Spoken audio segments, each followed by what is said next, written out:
কৃষ্ণনগর রাজবাড়ির বিতর্কিত ঐতিহ্য নিয়ে জেলা জুড়ে বয়ে যাচ্ছে ঝড়।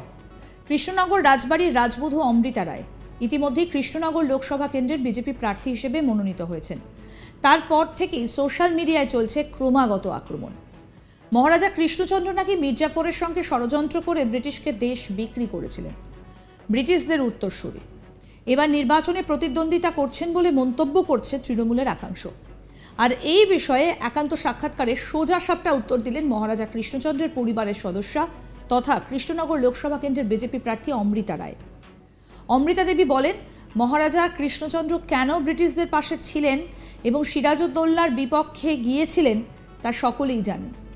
সেদিন যদি রাজা কৃষ্ণচন্দ্র সেই সিদ্ধান্ত না নিতেন তাহলে আমরা কেউ আজ হিন্দু থাকতাম না, অন্য জাতের পরিচয়ে বেঁচে থাকতে হতো।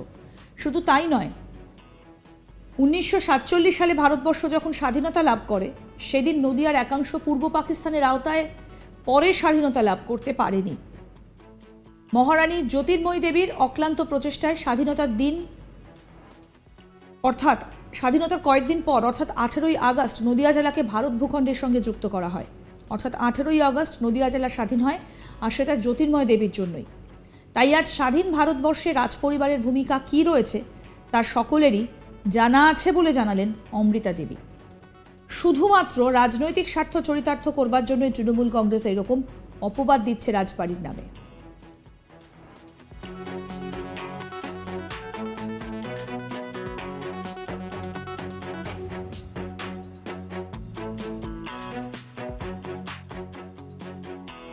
বিজেপি প্রার্থী অমৃতা রায় কি বলছেন এবার শোনাবো আপনাদের।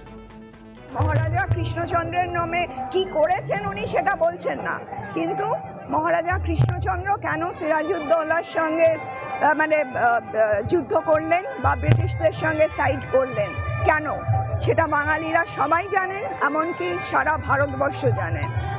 কেন করেছেন মহারাজা? এই হিন্দু সনাতন ধর্ম বাঁচাতে করেছেন। আজকে যদি উনি না করতেন তাহলে আমরা কেউ হিন্দু থাকতাম না, অন্য ভাষা বলতাম, অন্য জাতির পরিচিতিতে আমরা বাঁচতাম। তৃণমূল যে আরোপটা লাগাচ্ছে সেটা কি সম্পূর্ণ ভিত্তিহীন বা মিথ্যা? নিশ্চয়ই রাজনৈতিক স্বার্থ 100 বার। আর সেটা বুঝছে না। আর একটা আপনি ইনস্টেন্স নিয়ে নিন যে মহারানী জ্যোতির্ময়ী দেবী মানে আমার দিদি শাশুড়ি, হ্যাঁ, উনি কিন্তু চেষ্টা করে আজকে যে আমরা বাংলায় বাস করছি সেটা কি করে হলো? 3 দিনের জন্য তো পূর্ব পাকিস্তান আজকে বাংলাদেশে চলে গিয়েছিল। তা আমাদের এখানে নদিয়ার ইন্ডিপেন্ডেন্স ডে হচ্ছে 18ই আগস্ট। কি করে? কারণ 3 দিন আমরা ওদের অধীনে ছিলাম। উনি চেষ্টা করে উনি সবার সঙ্গে কথা বলে, তখন ভাইসরয় মাউন্টব্যাটেন, তো সেই করে জোর করে প্রায় বাংলাকে ফিরিয়ে এনেছেন। এটা কি একটা কৃতিত্ব নয়? এই বিষয় নিয়ে আমাদের প্রতিনিধি নিলয় ভট্টাচার্য তার কি প্রতিবেদন, আসুন দেখি। সরগরম জেলার রাজনীতি। ইতিমধ্যেই কৃষ্ণনগর লোকসভা কেন্দ্রে বিজেপি প্রার্থী হিসেবে ঘোষণা করেছে কৃষ্ণনগর রাজবাড়ির সদস্য তথা বিজেপি প্রার্থী অমৃতা রায়কে। আর তারপর থেকেই সোশ্যাল মিডিয়ায় চাচা ছোলা মন্তব্য করতে ছাড়ছেন না তৃণমূল কংগ্রেস। ব্রিটিশদের দালাল হিসেবে মন্তব্য করেছেন বর্তমান রাজবাড়ির উত্তরসূরিকে। আর তারপর থেকেই ক্রমাগত ঝাঁঝালো আক্রমণ চলছে সোশ্যাল মিডিয়ায়। ইংরেজদের হাত ধরে সিরাজউদ্দৌলার বিপক্ষে গিয়েছিলেন রাজা কৃষ্ণচন্দ্র, আর তারই উত্তরসূরি বর্তমান রাজবাড়ির কুলবধূ তথা বর্তমান বিজেপি প্রার্থী অমৃতা রায়। সে কথাই বিভিন্ন সোশ্যাল মিডিয়ায় ইতিমধ্যেই প্রকাশিত হয়েছে। আর তারই পরিপ্রেক্ষিতে রাজবাড়ির বর্তমান রানীমা তথা বিজেপি প্রার্থী অমৃতা রায় জানালেন, সেদিন যদি সিরাজউদ্দৌলার বিপক্ষে না গিয়ে ব্রিটিশদের পাশে না দাঁড়াতেন হয়তো আজ বাঙালির বা হিন্দুদের কোনো অস্তিত্ব থাকতো না, হিন্দুরা আজ অন্য জাতিতে পরিণত হতো। আর সেই কারণেই সেদিন কৃষ্ণচন্দ্র এত বড় একটা ভূমিকা নিয়েছিলেন। শুধু তাই নয়, আমরা জানি 1947 সালের 15ই আগস্ট দেশভাগ হয়েছিল, কিন্তু নদিয়ার ক্ষেত্রে সেটা ব্যতিক্রম। দেশভাগের 3 দিন পর অর্থাৎ 18ই আগস্ট নদিয়া জেলা স্বাধীন হিসেবে ঘোষণা হয়। কেননা পূর্ব বাংলার আওতায় পড়ে গেছিল এই নদিয়া জেলা। আর রানীর মা জ্যোতির্ময়ী দেবীর তৎপরতাতেই 18ই আগস্ট সরকারিভাবে স্বাধীন হয় নদিয়া জেলা।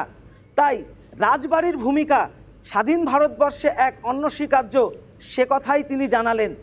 তবে রাজবাড়ির ভূমিকা যে এখনও পর্যন্ত সাধারণ মানুষের মনে মনে রয়েছে, সে কথাই জানালেন রাজবাড়ির কুলবধূ বর্তমান বিজেপি প্রার্থী অমৃতা রায়।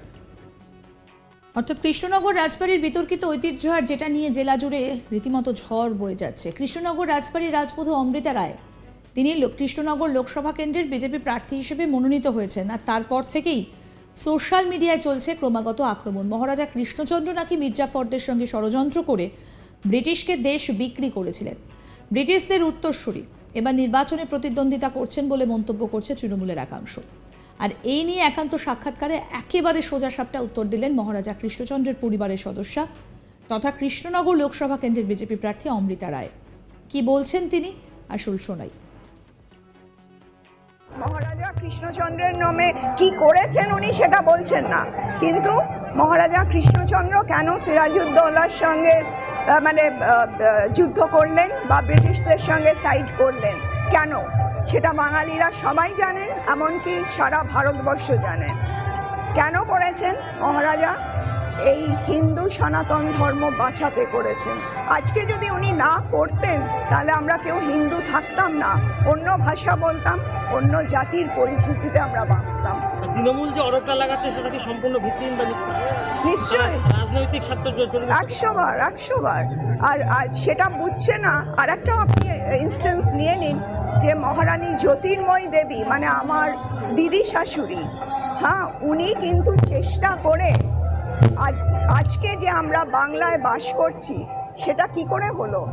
3 দিনের জন্য তো পূর্ব পাকিস্তান আজকে বাংলাদেশে চলে গিয়েছিল। তা আমাদের এখানে নদিয়ার ইন্ডিপেন্ডেন্স ডে হচ্ছে 18ই অগস্ট। কি করে? কারণ 3 দিন আমরা ওদের অধীনে ছিলাম। উনি চেষ্টা করে, উনি সবার সঙ্গে কথা বলে, তখন ভাইসরয় মাউন্টব্যাটেন, তো সেই করে জোর করে প্রায় বাংলাকে ফিরিয়ে এনেছেন। এটা কি একটা কৃতিত্ব নয়? অমৃতা দেবী বলছেন মহারাজা কৃষ্ণচন্দ্র কেন ব্রিটিশদের পাশে ছিলেন এবং সিরাজউদ্দৌলার বিপক্ষে গিয়েছিলেন সেটা সকলেই জানে।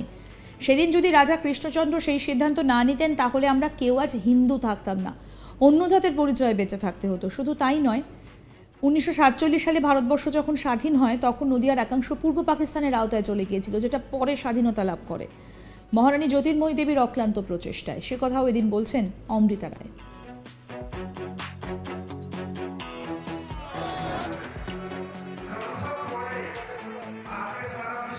আরও আপডেট পেতে দেখতে থাকুন আজ তাক বাংলার ইউটিউব চ্যানেল, সাবস্ক্রাইব করে।